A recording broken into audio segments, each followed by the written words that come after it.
ఓం నమ శివాయ. శివుని యొక్క పరమ పవిత్రమైనటువంటి సదాశివ కోణకైతే ఈరోజు మనం వచ్చామండి.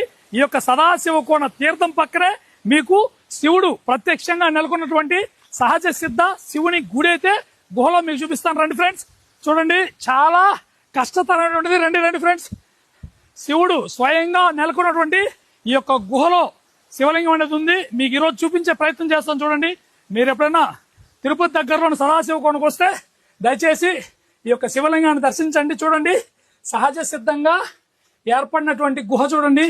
చాలా కష్టం అండి లోపలికి పోవడము. నేనైతే లోపలికి పోతున్నాను. చూడండి, లైటింగ్ ద్వారా మన లోపలికి వెళ్ళే ప్రయత్నం చేస్తాము. చూడండి ఫ్రెండ్స్, శివుని యొక్క మహిమలు కోకొల్లలు చూడండి ఫ్రెండ్స్. ఎంత గుహ లోపల శివలింగము. రండి ఫ్రెండ్స్, చూడండి ఫ్రెండ్స్, ఎంత దగ్గరలో చూడండి. సహజ సిద్ధంగా ఏర్పడినటువంటి శివలింగం చూడండి, ఎంతో గొప్పది.